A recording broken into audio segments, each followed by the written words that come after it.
Here we go. Billboard's top 50 rappers of all time. Now, we're gonna go over the top 10 that Billboard, and then we're gonna give our opinions.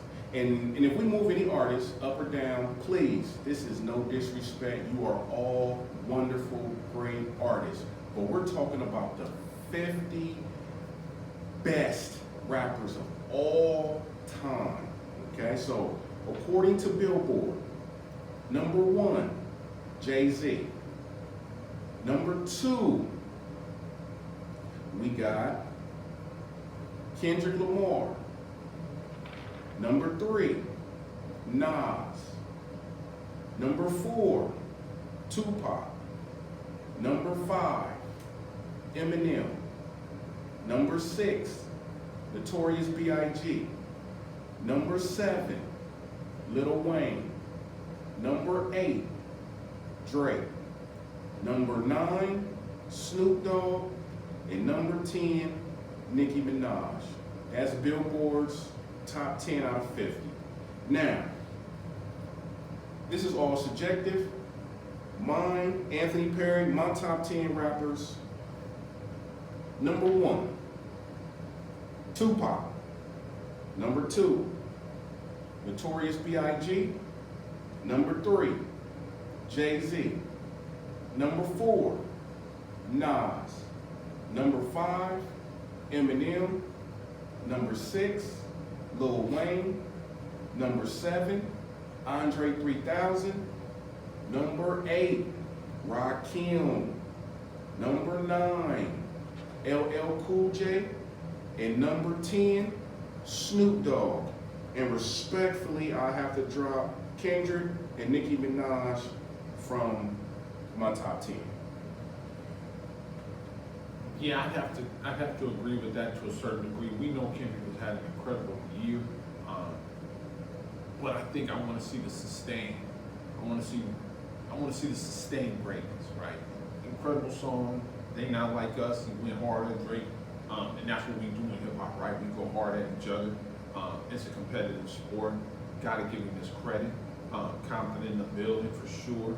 But I don't know if I see him in the top 10.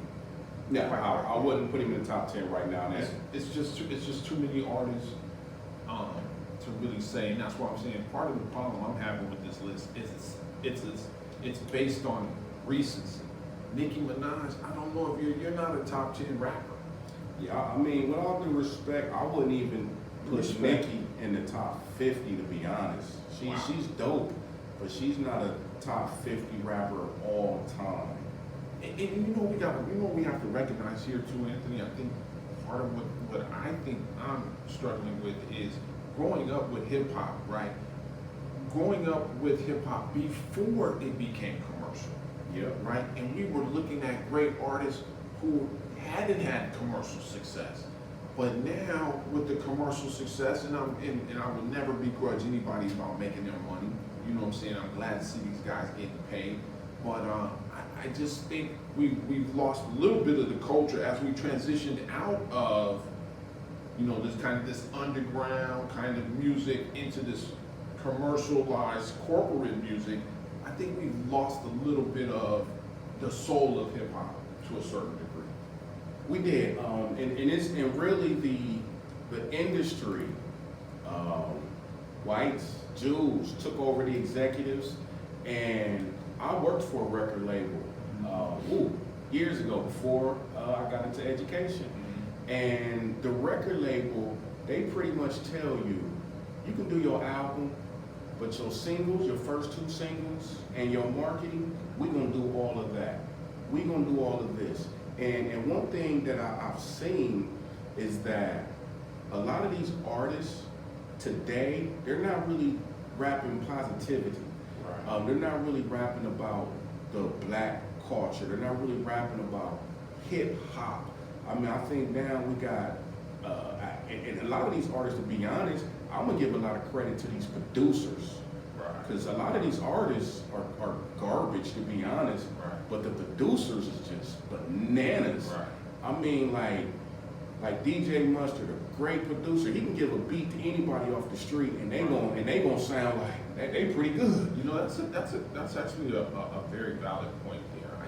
I think what is missing in this list is the production aspect, right? That's Not it. even the producers, the aspect. Dr. Dre's in the list as a rapper, Mhm. and I don't know if I would agree with that. You know what else I do? I also see, and I could be mistaken. You can correct me if I'm wrong.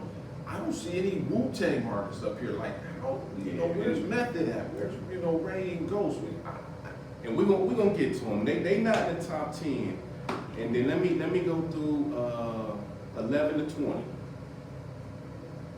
Kanye, Billboard, number 11. Number 12, Andre 3000. Right. Here we go. Rakim, 13. Now that's disrespectful. I moved them up. That's disrespectful. LL Cool J, 14. J. Cole, 15. I like J. Cole though. J. Cole got flow. Scarface, 16. That's a toughie. That's tough. I love Scarface, Me too. but I can't put him on Q. 50 Cent, 17. There we go. 18 Q. That's your boy. Yeah, that's my guy. Q. That's my guy. Q got bars.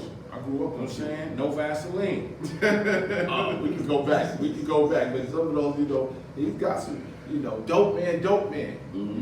A B is a B. Q came with some real legit stuff early in the late '80s, man. When NWA first hit, Q was that dude, right? Everything in those songs. Come on, man. It's hard to leave Q out. And then also too, talking about the commercial success, right? How many rappers have had more commercial success than Ice Cube? Man. In terms of movies, in terms of writing movies, in terms of the big three, producing movies, come on, man. If we're factoring in all these commercial aspects of the music and of the game, I think Cube is a little bit low. Yeah, absolutely. I definitely agree. And number 19, Missy Elliott. Now, I wouldn't even put Missy Elliott on the rap list. Matter of fact, she's on the R&B list.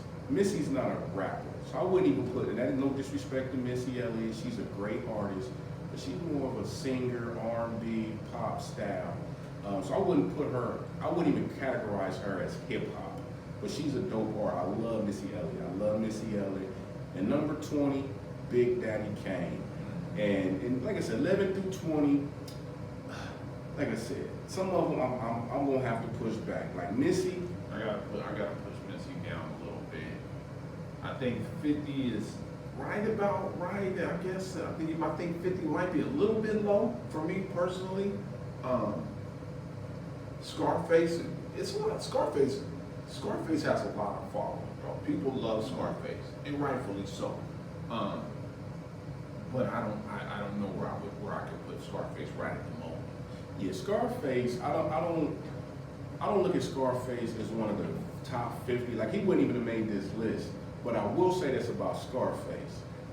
Scarface is a real brother. Like he's a real brother from the hood. Like Scarface is for real. So that's what I say about Scarface. Yeah, you already know. So that's what I say about Scarface. I think Scarface is one of the ones.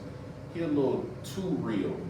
Yeah, and I don't want to say too real, but he's a real one. And you gotta give credit to that. Yeah. Because we went through that phase. We went through that phase in hip hop where we talk about keeping it real, right? Mm-hmm. And dudes like Scarface kept it real.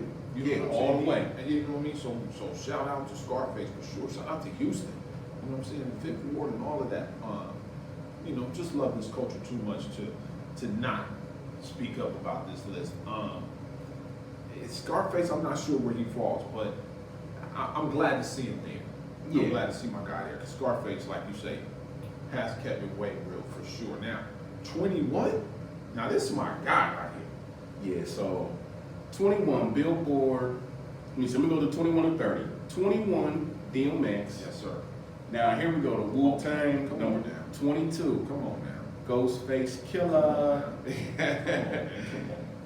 Number 23, Curtis Blow. Now I probably would have had him in the teens. I would have moved Curtis Blow up a little bit. 24, KRS-One. I probably would have moved him up in the teens also. I can see Chris being a little higher. I think he deserves to be a little higher. But talking about keeping it real, Chris has kept it real. Never gave in to the commercial success. Gotta love him for that. I think he might be a little bit low because he's certainly a pioneer. You know, Boogie Down Productions in the whole 9 yards. Okay, 25. Method Man, 25. Now he's one of my favorite artists. Two of my top 3 groups was Wu-Tang, Outkast, and NWA. Those was groups when I was a kid, I was a teenager. Those was the 3 groups I thought was just high. And then out of the Wu-Tang, I thought Meth was just Chacal. Meth not only had incredible flows, right, and rhymes, but he had the style, right? Remember when rap was about unique, how unique you were? Remember when people didn't bite people's rhymes? Like Meth comes from that, right? He comes from that rapping generation, that hip hop generation where rhymes still matter, right? And I'm glad you pointed out one good thing. And that's the last 20 years I'm gonna take away the last 20 years, but prior, like you said, these older artists, they didn't want to sound like nobody. There's no way in the world 25 years ago, Redman or Method Man was like, "Ooh, I need to copy Jay-Z or I need to copy Big." No, they had their own lanes, their own style, and that's what it was all about, being creative and original. And I think some of that is a result of the corporatization of the music, right? Because all of a sudden now, we've gotten away from, there aren't that many groups anymore, right? Mm-hmm. Groups are kind of dead to a certain degree. Producers have kind of been taken over by the corporation, right? The corporate music industry, you know, has a certain sound, and you got to kind of fit that sound. And when you start to fit that sound, you lose your originality. You lose that unique nature that made, you know, Wu-Tang Clan and NWA and all the Beastie Boys and all these other different groups that had their own original identity. I think we've lost some of that with the corporatization of hip hop music. Absolutely. And now on Billboard, and this is a good one. This is a good fish. 26, rest in peace, Big Pun. That's respectable. It's life short. Now here we go. Now we start getting interesting. 27, Q-Tip. Right. Q-Tip, he could probably be moved up a little bit. Maybe. Same thing. This is another one. 28, Black Thought. Now here is the quintessential example of a dude whose flows is unmatched. Mm-hmm. But his commercial success is not. The Roots don't have the same commercial success as maybe we see other artists and other groups have on this list, and that could be for, you know, their own personal stance. But if you're talking about a dude who just flow for flow, bar for bar, I don't see too many dudes who are out rapping my man Black Thought. No, and I think in the late 80s and 90s, especially the 90s, it was all about the lyrics. You know, it was just like, it wasn't producer based back then. Mm-hmm. It was your artist made the beats. Now it's the beats making the artist. And it reminds me of the old school, right? And I'm a little older than you, Anthony, so I have a slightly different perspective, you know, even though, you know, me and you, we see eye to eye on a lot of things. But like you said, going back to those days, right? Rappers used to rap all day, right? Mm-hmm. A rapper could rap all day, and it always was about your flow. It was always about the rhymes you wrote or the rhymes you could spit off the top of your head. Mm-hmm. And then we moved away from the skill of rap to the sound. Right now we gotta have the sound, and we gotta have this party music, and dudes ain't really rapping. You know, the skill of rap has moved away, has been lost, and we're just focusing on the sound. And like you say, rappers made producers. Now producers make rappers. You could throw anybody in front of a microphone over a good beat, and that dude could have some commercial success.